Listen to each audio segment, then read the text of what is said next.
All right. So we are recording. So a couple things. Technical conference. I'm not gonna, I'm not gonna belabor it over and over again. But you are going to, at the very least, if you have time, if you want to attend, you should be attending.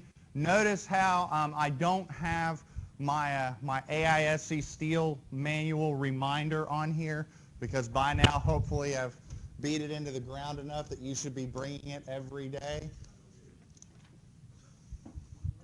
And if you don't have your steel manual, you will earn one of these. So be aware of that. Okay. Real quick. So, hey, now. Not. Well, I will leave you two to negotiate that arrangement. All right. Just so everybody's aware, class is canceled on Wednesday. So, because I will not be in West Virginia. I will be in Florida on a research trip, so I'll be gone for Wednesday. So make sure you're aware of that. Okay. What's that? It's a meeting with the agency that funds my research, so they want to make sure that I'm doing my work, so, and all of that. Okay. Any questions on anything? We don't have a homework outstanding in here. That's not going to come until Friday. I do have a homework for those of you in concrete design, but it's not going to be due for a while, so you've got plenty of time. Is everybody good so far? Okay. So what I'd like to cover today is this. I'd like to get back into gross area and net area computations. I'd like to also delve into shear lag factors a little bit and get into slenderness limits, because that'll set the stage for a full-blown tension member analysis, and then after that, a full-blown design example. But before I get into that, does anybody have any questions about the gross area and net area stuff we did last time? Because I want to kind of start to bring that into the big picture aspects of what we're talking about. Everybody good so far? Okay. So let me try and explain and go back and explain why it is we're talking about a lot of this stuff. So I want to go back to this. So if you recall, for this first portion of the course, we're talking about tension members. We're taking a piece of steel and we're yanking on it. And we're trying to ascertain its pertinent limit states. Now, the first limit state that we discussed was basically the main member of the the main body of the member reaching Fy, and we call that yielding in the gross section. Now, to compute the capacity of an element according to yielding in the gross section, the nominal capacity is Fy times the gross area. So by now, you all should know how to compute the gross area. You either samurai sword or lightsaber through the section, start adding up the areas, or you look it up, right? That's what the manual's for. So if you take that area and multiply it by the yield stress, you'll get a nominal capacity, a P sub n. If you want a design capacity, you need phi P sub n. So you would take that and adjust it by phi, which for gross section yielding, phi is 0.9. Okay, now that's gross section yielding. Now, net section fracture, we do something very similar. Okay, we take the tensile stress and we multiply that by the effective net area. Now, how do we compute effective net area? We take the net area and we adjust it by a shear lag factor. So what we've been talking about for the past little bit is gross area and net area. After we talk about net area, we're going to talk about U. We're going to talk about this shear lag factor and how we compute that. Once we've got gross and net area down and we've got shear lag factors down, we'll understand how to compute tension member capacity. And if we understand that, we can start to delve into the world of, well, if I have a load, how do I select a tension member? And then we're getting into steel design. Now, let me go forward a little bit. So we discuss some parameters associated with gross and net area, the difference between a bolt diameter and a hole diameter, and why we compute those various provisions. We got into parallel connections. How do we compute the net area of a section with a grid-like pattern of bolts? So we did, a plate, and then we had a rolled section. And then we started to tackle this question: how do we address a bolt arrangement that's staggered? Okay, that has sort of a diagonal pattern to it. Remember, the reason why you're laying out a bolt pattern like this is ultimately to increase the net area. For each one of those diagonal paths, we get a sort of a benefit in terms of net area by adding what we call a stagger factor. Now, so the thing that sucks about net area calcs for staggered paths is you really kind of have to set all of them. So we have, this is a potential failure path, here's a potential failure path, and here's another one. Okay. For each potential failure path, we have a different number of bolts that we need to subtract, and we have a different number of stagger factors that we need to add as well. So to compute a stagger factor, it's pretty straightforward. It's just S squared over 4G times the thickness, S being your longitudinal spacing, or the spacing parallel to the load, and then G is your transverse spacing, or your gauge spacing, and that's perpendicular to the load. And of course, T is your thickness. Now, the one thing I want to make sure everybody's clear on is this whole concept of the lead line of bolts. So if you've got a connection, the lead line is the line of, or the group of bolts that if the member fractures along that line, all of the bolts shall remain intact. So for instance, if we have a path like this, would the path fall on the lead line? And the answer is yes, because all the bolts remain intact. If we did this one and we said yes, that remains intact, that one, yes, they remain intact, but this one, the answer is no, because if the plate fractures along that path and separates, we'll have sheared off that front bolt. And the reason why we don't account for that section is because you might have a lower net area. It's very possible that that would happen, but that particular section is seeing less load than the section along the lead line because this bolt has taken over. So to give you kind of a rough estimate of what's going on, there's what, 7 bolts in this connection? So this particular cross-section is only seeing roughly 6/7 of the applied load. So it might have a lower net area, but it's seeing less load, so it's not really apples to apples if you restrict everything to the lead line. So here's a more finalized expression for net area for bolted connections. We take the gross area, we subtract out any bolt holes, and then we add any appropriate stagger factors. And then that's for bolted connections. For welded connections, because we're not removing any material from the member to connect it, the net area just equals the gross area. So it's pretty easy. All right. Everybody good so far? Okay. So we started to look at this particular connection, and we did some math with it. For instance, the longitudinal spacing S was this 1.5 inches, and the gauge spacing G was 3.5 inches. Everybody remember that? Because if we're talking about a particular diagonal path, let's say something like this, G is going to be 3.5 inches from here to here, and then S is 1.5. Everybody okay with that? Okay.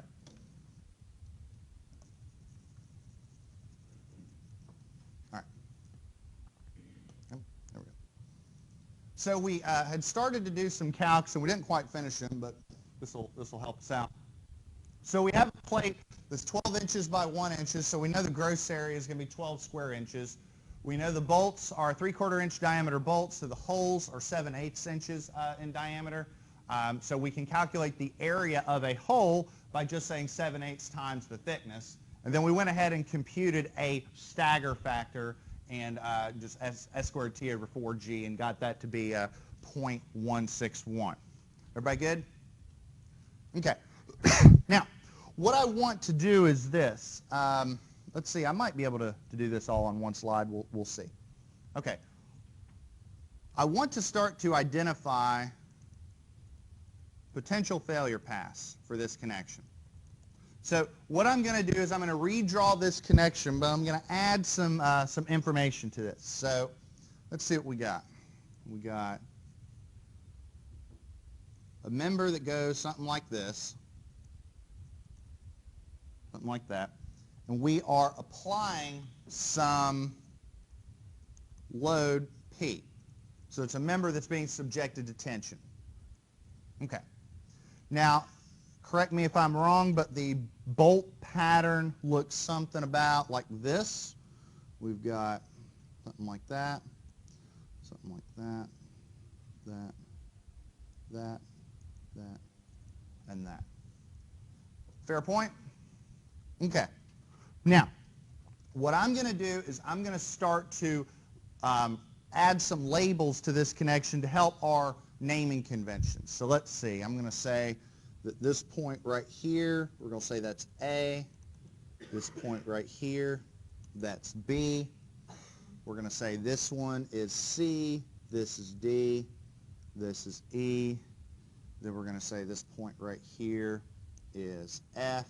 And this point right here is G. Notice how all of my labels are gravitated towards the left end of the connection, not the right end, right? Remember, the left end of the connection, that's the lead line, right? Because if I'm grabbing this member and yanking on it, I'm going to be grabbing from out here. So if I grab and yank, everything surrounding this region of the connection right here, that's the lead line. Everybody okay with that? Okay. Now, now help me out. Let's make a list of possible failure paths.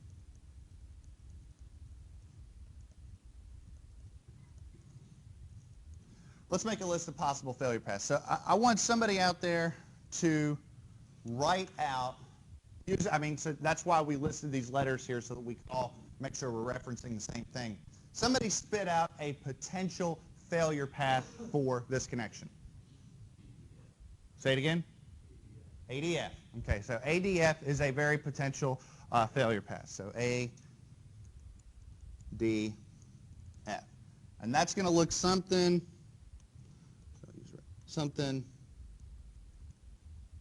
like that, right? That's a potential failure path for this connection. Something else. Let's list another one. BCDF. Okay, that's one. So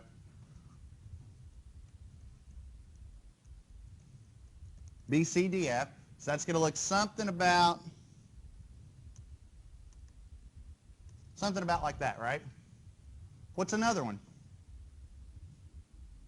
Okay, BCDEG.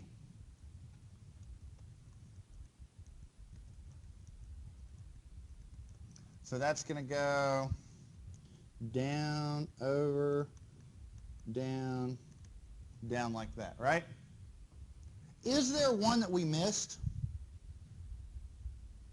Say it again. ADEG. Now, why didn't we list that?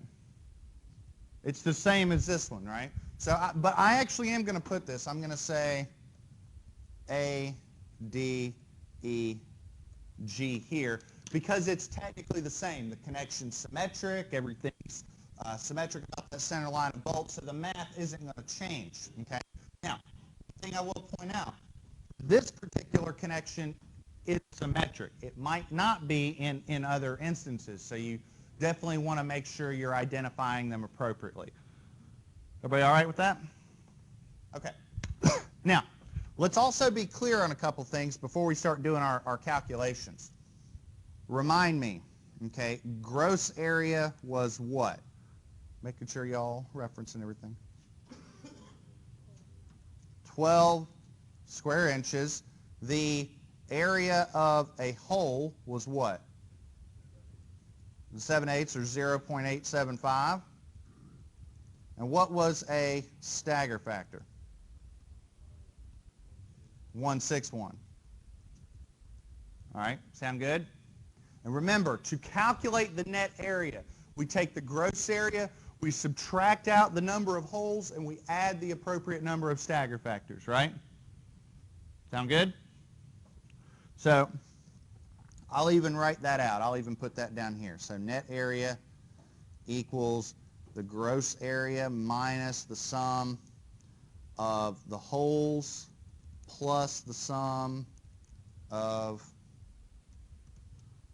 the stagger factors. Okay. Everybody all right with that? All right. Let's start, the way that I go about this, I think it's easiest to just sort of draw a big table.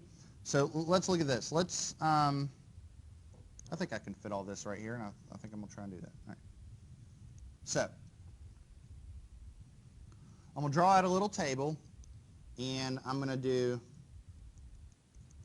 list off my path. So let's do the first one. The first path was ADF. Okay? Now, help me out. If you're looking at path ADF, how many bolt holes are you going to subtract? 1. So if I list bolt holes,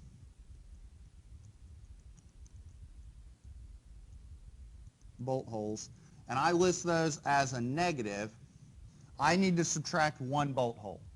Everybody okay with that? Now, how many stagger factors do I need to add to this? How many stagger factors, or how many staggered paths are there for ADF? For ADF. ADF is just this path right here. So that would be 0. Okay, so we'll say that those values are added. Okay. So help me out. For path ADF, how would we compute the net area? Well, we take the gross area and we would subtract how many of these? And add how many of these? So tell me what that is.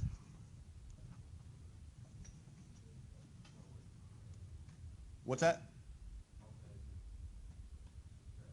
You're removing that material for the bolt holes. So you subtract the bolt holes, add the stagger factors. So we'll say net area over here, and that's going to be in inches squared. So what does that come out to be? 11, well, yeah, okay, so we'll say 11.13, something about like that. Just keep it basic. Sound good? Now let's take the next one. So the next one we have listed is what? BCDF or ADEG. All right? How many bolts are we subtracting from those paths? From either one, it doesn't matter. 2, right? Now, how many diagonal paths occur on each of those paths? 1.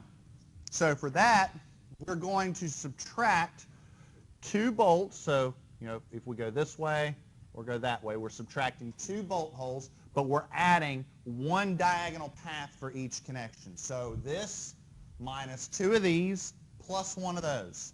And what do you got? 10.41. All right. Last one.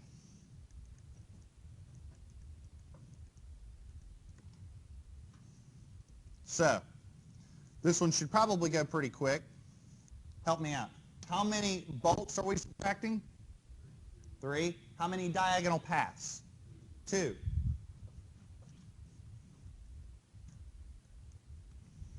So what do we got?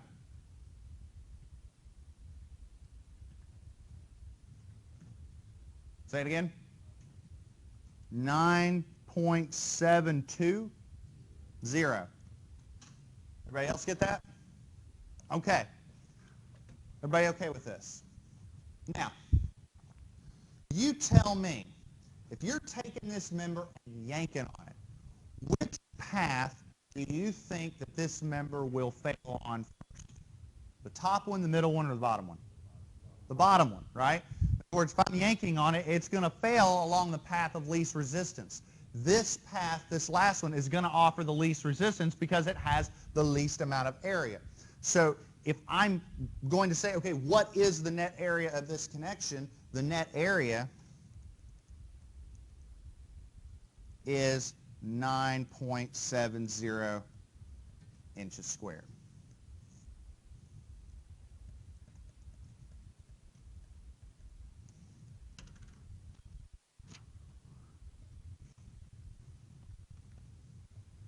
Now, does that make sense?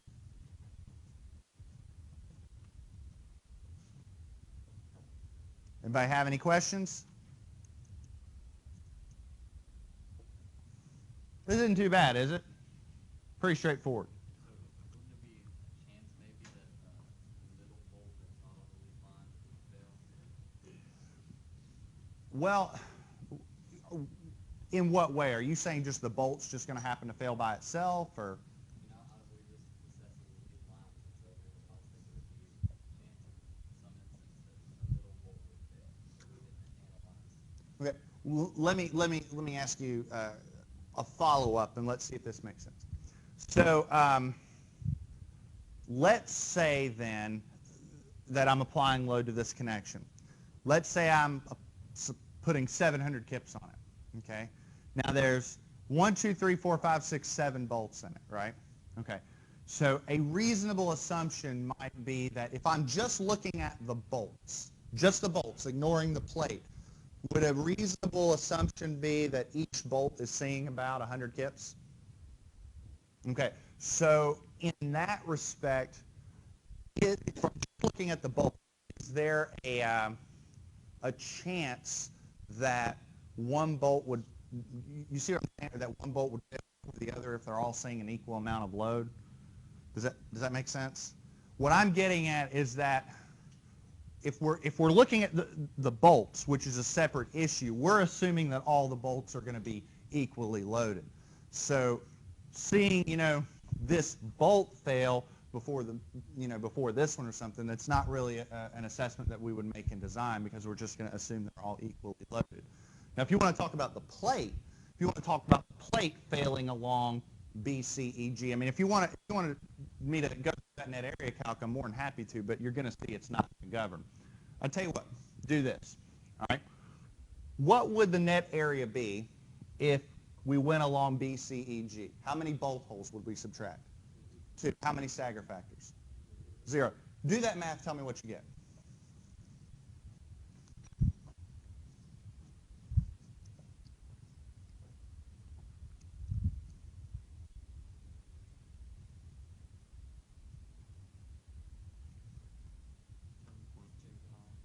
$10.25. Okay.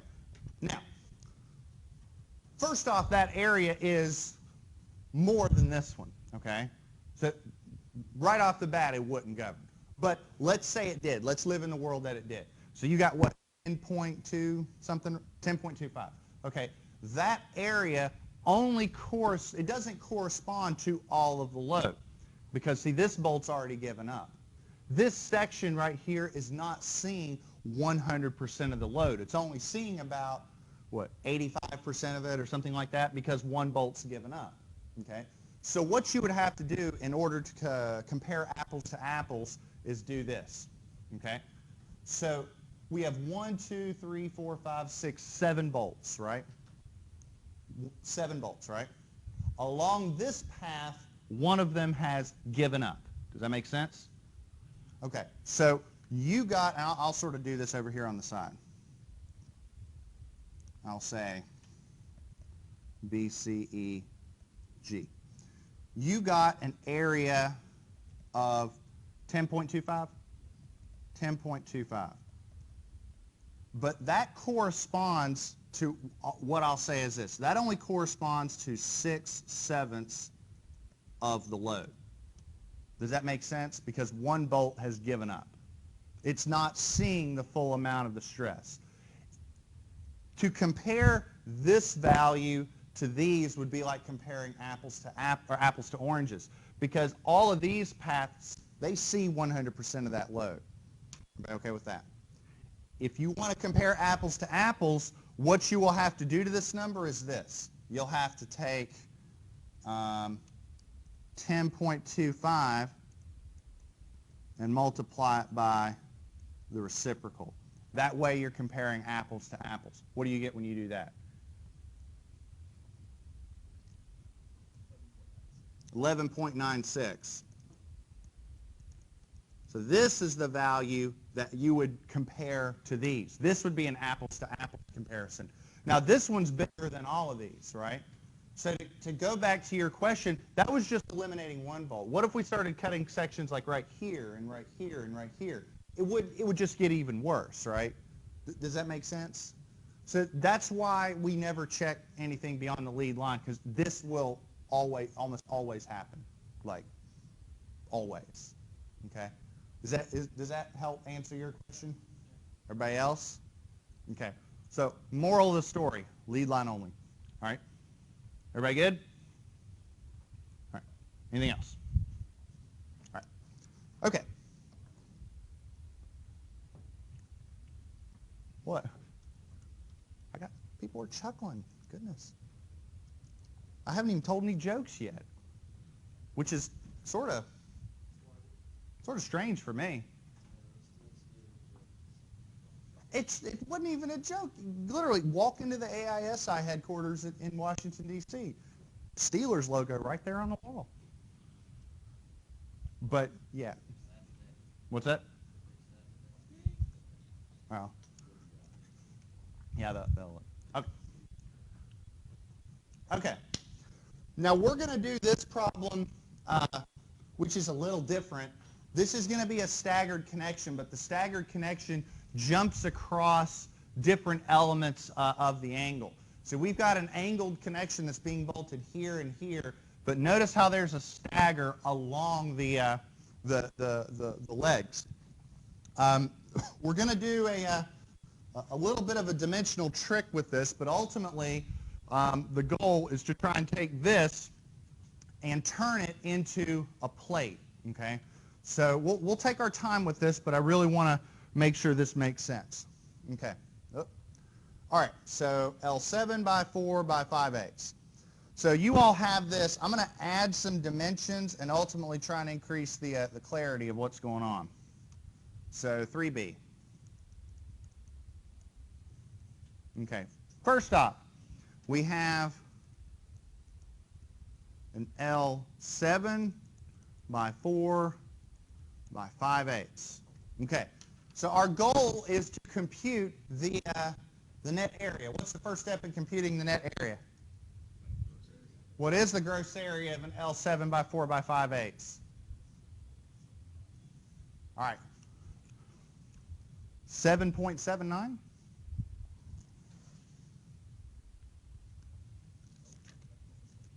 No, see, okay, yeah. All right. So notice what everybody's doing. They're opening their manuals. The manuals that everybody brought to class, right? That everybody brought to class, right? Remember.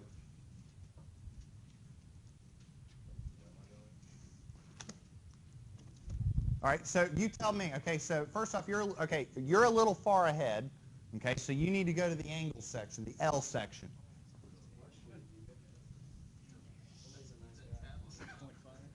Say it again.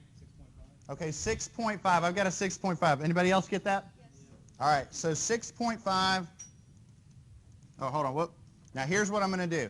I'm going to say that the gross area is 6.50 inches squared. Now, what table did you look that up in? Table 1-7. And what page did you find that on? 1-42.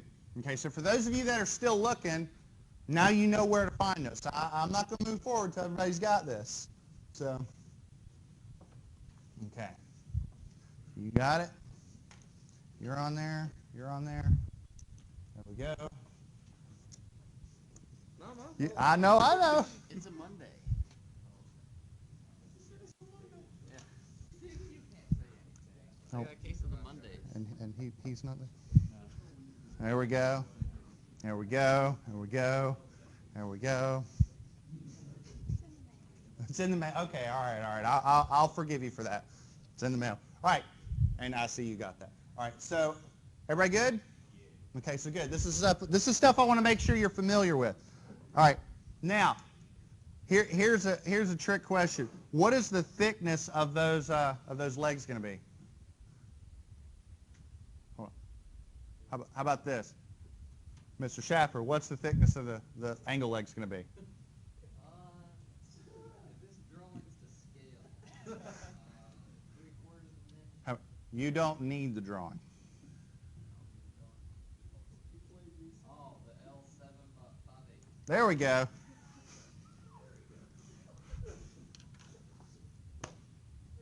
You know that, but the point I'm making, it's not listed in the table. It's not there, you know. So I could see instances where you're like, how thick is it? You sit there staring at it. It's right there. It's the 5/8. So Pretty close to 3/4 inch.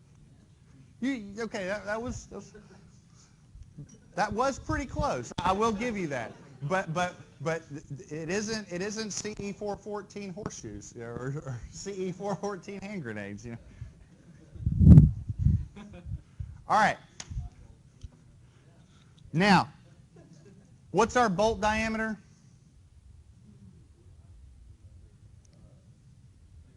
3/4 of an inch. So bolts. I'll just do bolts. So the diameter of a bolt is 3/4 of an inch. So therefore, the hole diameter is what? 7/8 of an inch. So therefore, the whole area is what? Like, how do we compute it? What's the formula?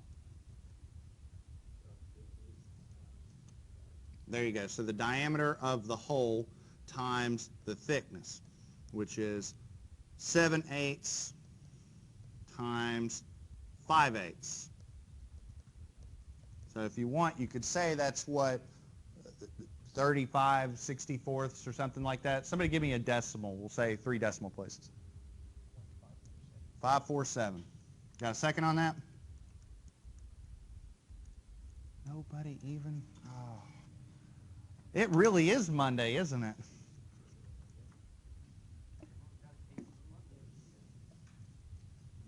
All right, okay. Now, everybody good so far? Okay. Well, all right, this is something you'll want to pay attention to because I want you all to follow along with me on this, all right? Okay, so let's draft out our angle. So our angle, so I'll say failure pass. Okay, so follow along with me on this. I'm going to need your help. Now, we have an angle that looks something like this, and I'm going to do my best to try and draw it to the appropriate depth and dimension. Okay, now I've got a bolt hole that's somewhere about right here, and the center of that hole about like that, right? And I have 2 bolts down here in this longer leg. So what do I have? I've got something like this and something like this.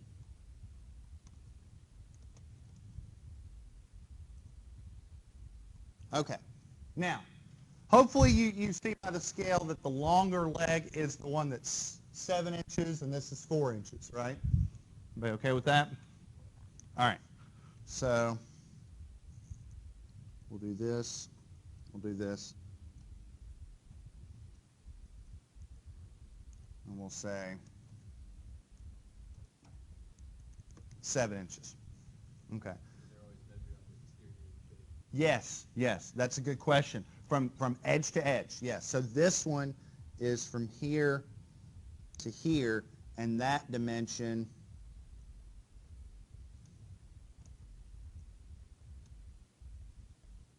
is 4 inches. Okay. Now, let's see if we can do some figuring here. Okay, so help me out. What is this dimension right here? What's that dimension? Say it again. 3 3/8. So this is 3 3/8 of an inch.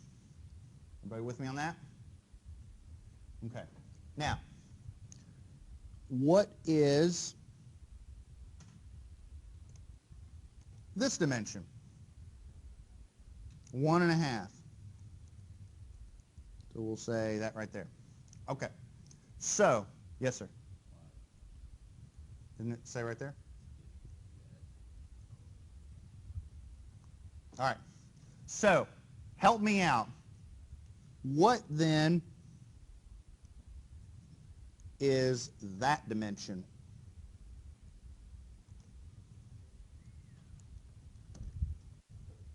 And let's do this one in a decimal format.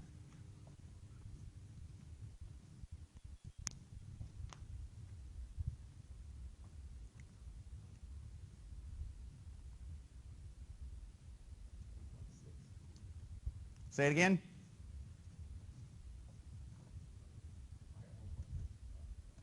Okay, we got 1.625. Anybody second that? Okay, I got a lot of people saying 1.875. So all it is take the 3 3/8 and take an inch and a half off of that. So you should get 1.875. Everybody get that? Are you good?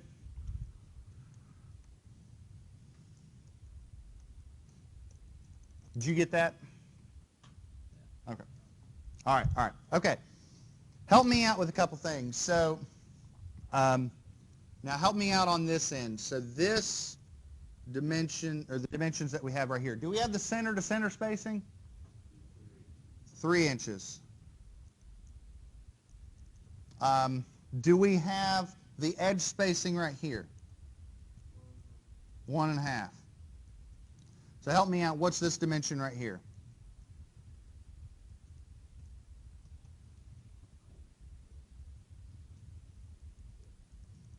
2.5. Everybody okay with this? Is this all right? Simple stuff, the details, right? Details add up. Okay. Now, no, I'm good for now. Here's why we really needed to investigate this, okay? And I know this is going to seem kind of strange, but we've got to get our dimensions right, okay?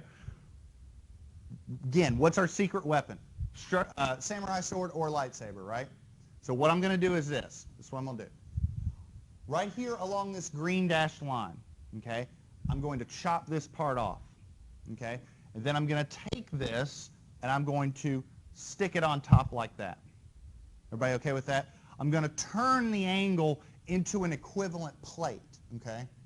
Now, would you agree then that if I cut right here and then I stack, it's going to look something about like this. It's going to go, I'm going to have a plate. I'm going to have, let's see, a hole down here, a hole here, then a hole somewhere up here, and I'm going to have that sort of part like that. All right. So would you agree that physically the dimensions would look something like this? I would take this, stick it on top, and then it would look something like that. Everybody okay with that? The reason why we dug into this so much is because we needed the dimensions. So I want to start stacking these dimensions up and seeing what we get. So I want to dimension each of these parts out.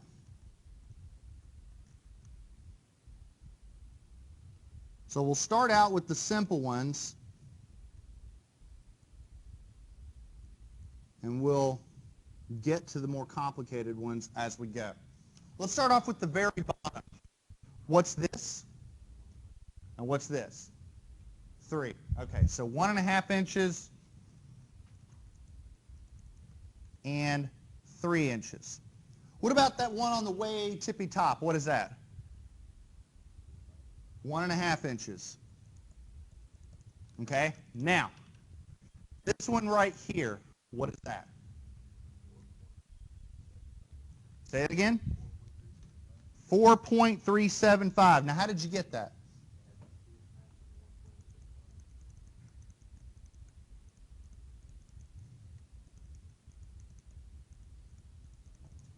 All right. Now, does everybody understand that? Because see, what am I doing? I'm taking this and I'm stacking it on top. So this was already 2.5 inches, and then I'm stacking this, which means I need this extra bit on top, and that's the 1.875. Everybody okay with that? That's important, okay? That really is important to make sure that you understand that. Any questions?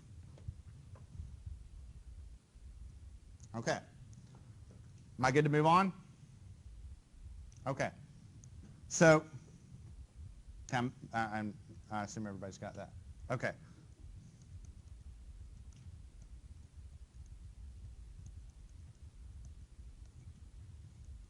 So failure pass. Okay. So what I should have is a plate that looks something about like this.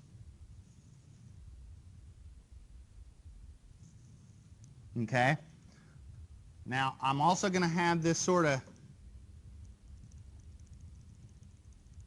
dashed line moving through it, and that's where I samurai sorted and stacked on top. So I'm going to have this, this, this, this, and that. This, and that. Is everybody seeing how I'm formulating that from the sketch that you've got? Okay. Now, let's see. So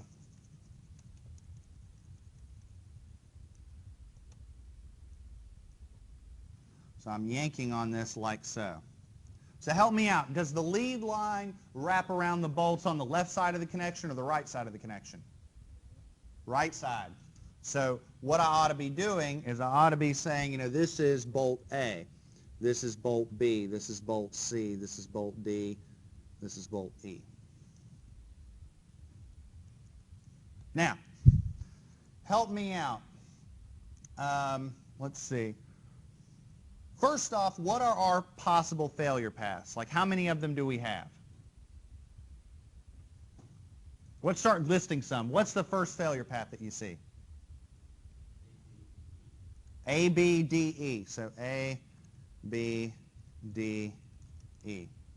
And that's going to look something about like that, right? Now, what's the other one? There we go. And that's going to kind of go down, and then it's going to kind of go about like that. Going to go about like that, right? Now, help me out. What's the problem with the staggered path here and the staggered path here? They're not the same because they've got different gauge distances. Now, let's be clear. The longitudinal spacing is the same. And what is this distance right here? 2 inches. So that's S equals 2 inches, right? But the gauge spacings are not. We've got 2 different gauge spacings.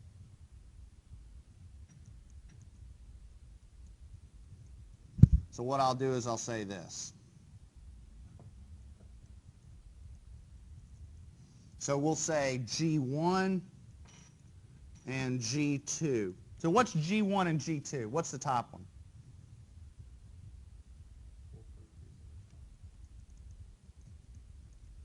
And the bottom one? 3. Make sense? Now, is everybody okay with that? Okay. Well, if that's the case, then we can calculate our net area pretty directly. So we've got the net area for, we'll say A, B, D, E, is going to be what? It's going to be the gross area minus how many bolt holes are we going to subtract? 2. So 2 AH. And how many, well, how many stagger factors are we going to add? 0. So this is just going to be, what's the gross area again? 6.5 minus 2 times what's a hole area?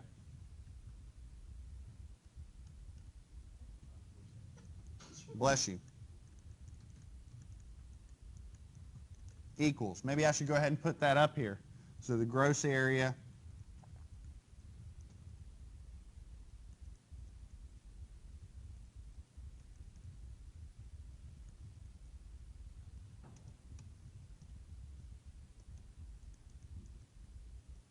So what do we get? So we'll say 5.41, just to keep it simple. Sound good? So tell me, if this is the formula for the first path, what's the formula for the second path? How many holes are we going to subtract? 3. And how many stagger factors are we going to add? two, but two different ones. There we go. So we'll say A, N, A, B, C, D, E, gross area minus 3 plus the stagger factor for the first one plus the stagger factor for the second one. So that's going to be 6.5 square inches minus 3 holes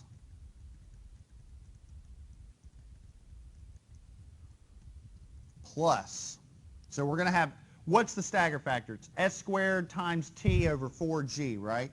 So S squared is what, 2 inches squared times a thickness of, what's the thickness? 5/8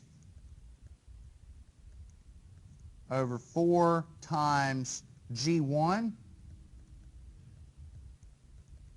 I can do better on that one. Plus S squared T over 4 times 3 inches.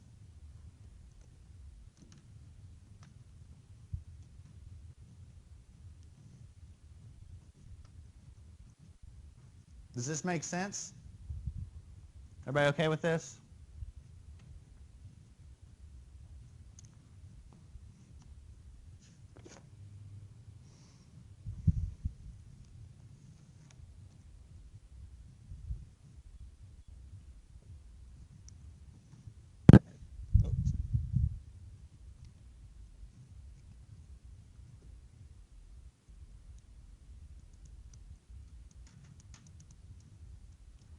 Anybody got an answer? 5.21. Do I have a second on that? All right. So what is the net area for this connection? 5.21.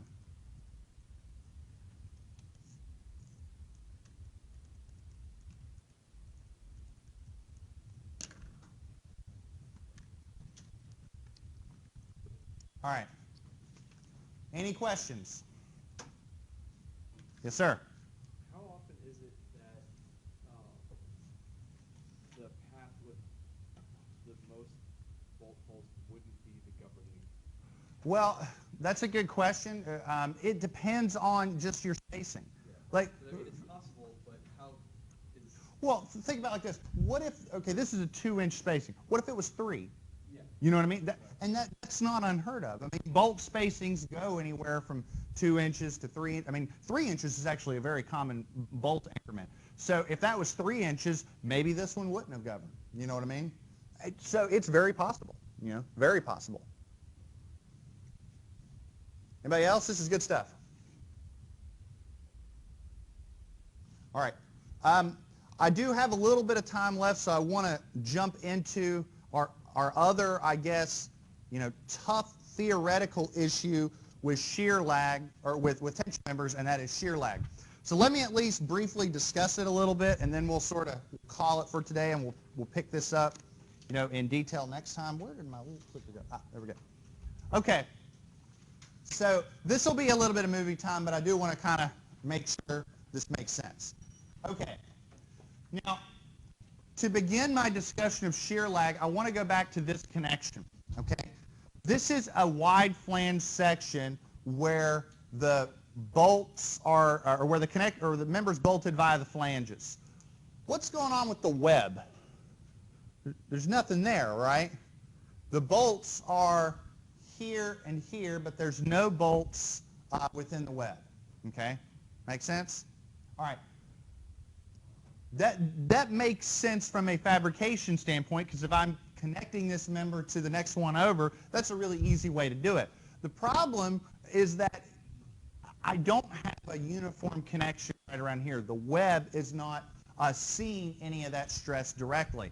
I mean, when I yank on this connection, what I'm doing is I'm ultimately yanking on the flanges, right? It's going to take some time for those stresses to permeate throughout the web and throughout the rest of the section, okay? If you go through and do this in an experimental setting or do some refined computational modeling, you're going to get something that looks like this. If I take a connection and I start yanking on it, the stresses are sort of all over the place. I sort of think of it akin to, imagine you had a really, prismatic and calm creek. You have the water flowing nice and smoothly and evenly. And you throw some big boulders in the creek, right? The water sort of goes all over the place, or it starts splishing and splashing all over the place. Now, later on downstream, the effect of those rocks starts to go away and the water goes back to being nice, calm, and serene, right? Make sense? The problem is, when we look at the gross section, Fy times the gross area, we don't have to worry about this, but we're not talking about yielding in the gross section. We're talking about fracture in the net section. We have to be able to account for this, okay? Now, there's a very specific name for this phenomenon, and it's called shear lag. Because the idea is if I go back to this and I start yanking on this element, while I'm yanking on the flanges, it takes time for those stresses to permeate throughout the web. So the idea is, if I have an element and I'm only yanking on one part of it, one part is seeing the stress. I've still got a minute. One part is seeing the stress. The rest of it is taking a little while to catch up. So inside the element, you kind of have this shear effect going on, and we call that shear lag. To account for shear lag, we use what are called shear lag factors, which are abbreviated with the letter U. When we come back from our break, and we'll be back on Friday, we're going to explicitly go through shear lag factors, how we account for that disruption of stress and that discontinuity of stress around the connection, and ultimately use that to assess tension member capacity. Sound good? Okay, so next time we'll dig a little deeper into shear lag factors. We'll discuss slenderness and then go through a full-blown example. Sound good? All right, that's all I got. I just realized, did I pass an attendance sheet around? Okay, did everybody sign it? All right, sign that on your way out if you're leaving. If not, just make sure you get that before you leave. And that's all I got. All right, we'll see you.